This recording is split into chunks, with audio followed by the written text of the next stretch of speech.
5 reasons you shouldn't rush buying into cryptocurrencies if you're a beginner and just getting started. I'm going to share with you these common mistakes that a lot of people make, and well, let's get started with the video straight away. So reason number 1 is the fact that people rush to buy into cryptocurrencies. Now, I've seen this mistake happen personally to my friends and myself. When you get emotionally invested, it really takes a toll on your life in general. When you invest a large chunk of your money that you actually have, majority of your money, or money that you can't afford to lose, it really can take a toll on your family, your life in general, how you feel, your mood, and everything. So you have to understand the risks of buying into cryptocurrencies before you buy in. Don't buy in on the hype, don't buy in from what people tell you to do. Understand that the market is volatile. Take that and really understand that. When you buy into cryptocurrencies, you're buying into a volatile market. So my advice to you is, instead of investing a large chunk of money when you're first getting started cryptocurrencies, my advice is to you to gradually invest. So maybe invest $50 a week, $50 a fortnight, $50 a month. It doesn't really matter.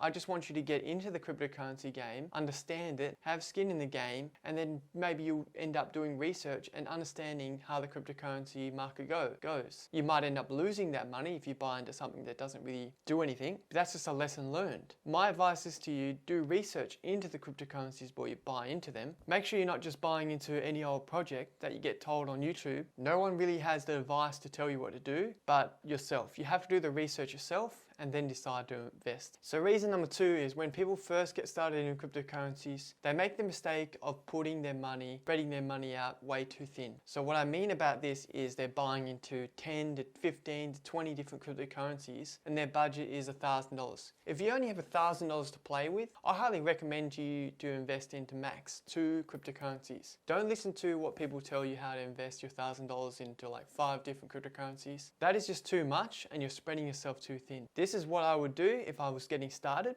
and if I only had a small budget. I'll start out with a 1 and then maybe gradually grow my portfolio as I invest more and more each month or each fortnight or each week. That's my personal advice to you. Don't spread yourself out too thin because it really just get confusing. And if you're a beginner, you don't want to be confused. You want to just be invested in a couple at the start. Reason number 3 is people buying into cryptocurrencies at the peak and they don't even realize this. So people that are buying cryptocurrencies at the all-time high, this is a mistake people will make and will make forever. Now, it's a common mistake. So what I recommend to you is, before you invest into cryptocurrency, look at the basic chart. Look at the price of the cryptocurrency. Is it at the all-time high right now, or is it at the all-time low? Really look at the price of it and look at what the price was a couple months ago. That's my advice to you. Understand that cryptocurrencies will go up and down, and it is very risky to buy into cryptocurrency that it is at the all-time high. So that's my advice to you. But if you're investing in cryptocurrencies and putting $100 per week in, or $50 per week, this doesn't apply to you. It doesn't really matter what the price is if you're only investing $100 to $50 a week. But if you're investing a decent sum of money in the cryptocurrency, then don't buy in at the highest point. Don't buy in at all-time high. That is highly risky.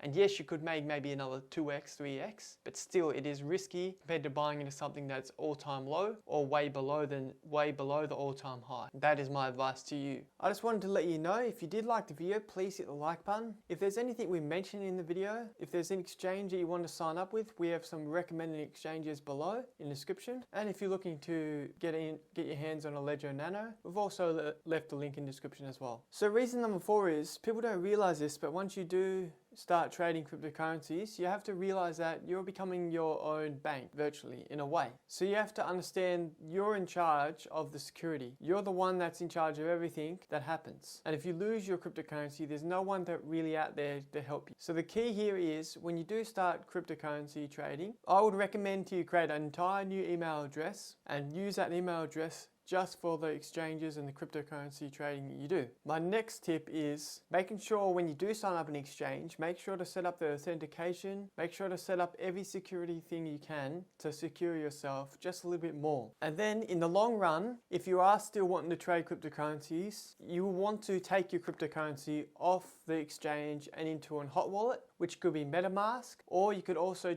take it off to a cold wallet, which is like an example, like a Ledger Nano. Ledger Nano is pretty much just an external cold wallet that has no connection to the internet. A hot wallet just means it is connected to the internet, but it is way more better to have it on a hot wallet than in an exchange. Now that's my personal view. Of course, if you're just a beginner trader, you don't have to really worry about all that sort of stuff when you're first getting started. But my advice to you is just simply make sure you set up your exchange and make sure to set up all the security on there. And my other tip is to make sure you don't log in other networks with your cryptocurrency exchange. So be careful when you sign into other networks. So if you're signing into other people's houses on their networks, this could put yourself at risk. So I highly recommend to keep your everything on your own network, and that's it. So reason number 5 is the fact that people don't realize when they need to sell their cryptocurrency. A lot of people get to this point where they think cryptocurrencies are never going to go down. If anything's an example of it, right now is an example of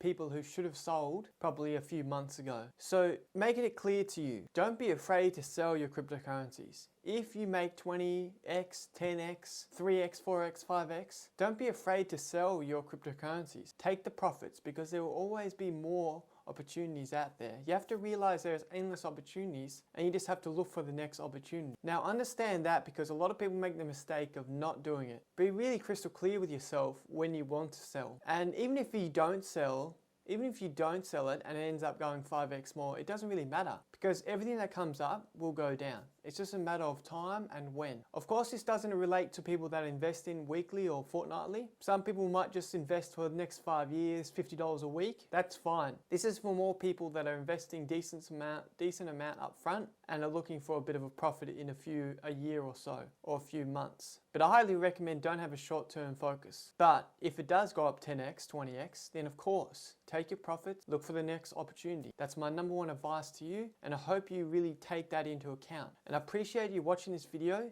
If you do have any questions at all, if you did like the video, please hit the like button. And if you are looking for exchanges or a Ledger Nano, I'll leave a link in the description for everything that I mentioned in this video, everything that I recommend. So feel free to check the description, and I hope it helps you out. Thanks for watching, and I'll see you next time.